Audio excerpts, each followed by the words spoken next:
क्या आपने कभी सोचा है, अगर समुंदर के बीचों बीच आपको एक पुराना बेजान शिप दिखाई दे जिस पर कोई इंसान ना हो, पर फिर भी उसके डेक पर गीले फुटप्रिंट्स बने हों, तो क्या आप उस जहाज़ पर चढ़ने की हिम्मत करेंगे? शायद नहीं, क्योंकि ये कहानी है एक ऐसे जहाज़ की जो जिंदा नहीं बल्कि शापित है। लोग उसे एसएस हार्बिंजर के नाम से जानते थे, एक पुराना कार्गो शिप जो 1940s में गायब हो गया था। दुनिया की नज़र में वो डूब गया था, लेकिन आज भी वो समुद्र की गहराइयों में भटकता है। न कोई क्रू, न कोई कैप्टन, बस एक सन्नाटा और एक ऐसा श्राप जो हर उस इंसान को निगल लेता है जो इसके करीब जाने की गलती करता है। ये बात है 2019 की, जब एक एक्सप्लोरेशन टीम को समुद्र के बीचों बीच एक पुराना डिस्ट्रेस कॉल मिला। वो कॉल बार बार रिपीट हो रहा था, लेकिन हैरानी की बात ये थी वो कोड दूसरे विश्व युद्ध का था। टीम ने क्यूरियोसिटी में उस सिग्नल का पीछा किया। घंटों की तलाश के बाद रडार पर एक जहाज दिखाई दिया, जंग लगा हुआ, जर्जर और बिल्कुल खामोश। जैसे ही टीम जहाज पर चढ़ी, हवा में एक अजीब सी गंध फैली हुई थी। दीवारों पर झंग, टूटी हुई खिड़कियां और खामोशी इतनी गहरी कि सांसों की आवाज तक सुनाई दे रही थी। इस टीम में करण, विजय और राहुल भी शामिल थे। तीनों बहुत अच्छे दोस्त भी थे। लेकिन फिर विजय ने देखा डेक पर ताज़ा गीले फुटप्रिंट्स बने हुए थे, और वो फुटप्रिंट्स सीधे कैप्टन के कैबिन की तरफ जा रहे थे। ये तीनों उन फुटप्रिंट्स का पीछा करते हुए केबिन में अंदर चले जाते हैं। कैबिन के अंदर एक पुराना लॉगबुक खुला पड़ा था। टीम ने उस पर नज़र डाली और जो आखिरी एंट्री लिखी थी उसे पढ़कर सबकी रूह कांप गई। उसमें कुछ अजीब सी लाइंस लिखी थी। आज चांद नहीं निकला, समुद्र बिल्कुल खामोश है। वे फिर से डेक पर आ गए हैं। मैं उनकी आवाज़ सुन रहा हूँ, वे मेरा नाम ले रहे हैं। इन लाइनों के नीचे उसी पेज पर डेट लिखी थी जो 12 अगस्त 1943 की थी। सब हैरान थे। इतना पुराना लॉग बुक और उसकी स्याही अब भी साफ थी। लेकिन कहानी यहीं ख़त्म नहीं हुई थी। लेकिन इन सब को आगे क्या होने वाला है उसका बिल्कुल भी अंदाज़ा नहीं था।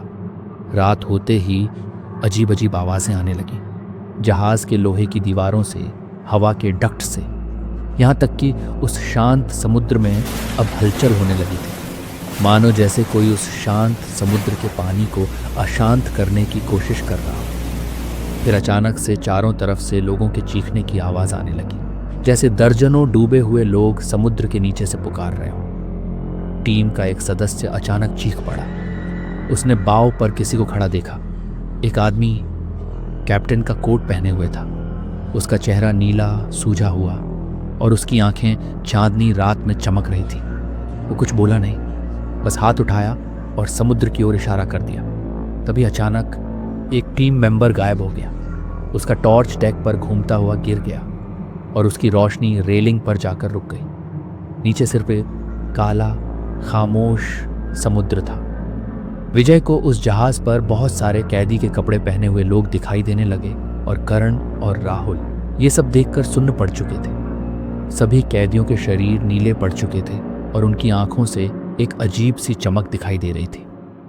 समुद्र में चारों तरफ तूफान आने लगा। लहरें मानो आसमान छूना चाहती हैं। समुद्र का पानी जहाज में पूरी तरह से भरने लगा और कुछ समय बाद वो जहाज पानी में डूब गया।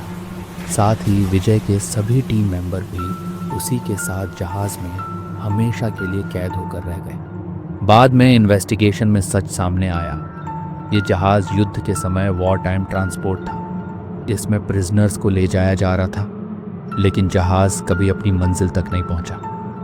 बचे हुए सर्वाइवर्स ने बाद में बताया, जहाज के अंदर भूख और पागलपन ने सभी को तोड़ दिया। लोगों ने काले रिचुअल शुरू कर दिए। प्रिजनर्स को एक एक करके समुद्र में फेंका जाने लगा, किसी अज्ञात समुद्री शक्ति को खुश करने के लिए। और वो शक्ति सच में आ गई। उस दिन से वो जहाज को छोड़कर कभी नहीं गई। हर नया इंसान जो भी जहाज पर चढ़ता है वो उसी श्राप का हिस्सा बन जाता है। एक्सप्लोरेशन टीम का अपना आखिरी डिस्ट्रेस सिग्नल कुछ दिनों बाद रिकॉर्ड हुआ। उनकी ब्रॉडकास्ट में बस इतना सुनाई दिया, हम अकेले नहीं हैं, वे समुद्र से निकलकर डेक पर चढ़ रहे हैं, वे दीवारों पर चल रहे हैं। इस जहाज पर मत आना। और फिर सिग्नल स्टैटिक में डूब गया। जब रेस्क्यू शिप पहुंचा, वहां किसी क्रू का नामो निशान नहीं था। बस वही हार्बिंजर खामोशी से तैरता हुआ। और लॉग बुक पर लिखा था एक नया एंट्री, एक और रात बिना चांद के। आवाज़ें फिर से शुरू हो गई हैं। वे हमें कभी जाने नहीं देंगे। कहाँ जाता है आज भी। अगर आप समुद्र के अंधेरों में बहुत दूर निकल जाएं तो होराइजन पर आपको एक पुराना बेजान शिप दिखाई दे सकता है। और अगर उस समय आपको फुसफुसाहट सुनाई देने लगे तो समझ लीजिए अब लौटने का कोई रास्ता नहीं, क्योंकि समुद्र अपने मरे हुए कभी नहीं भूलता और ये जहाज हमेशा भूखा है।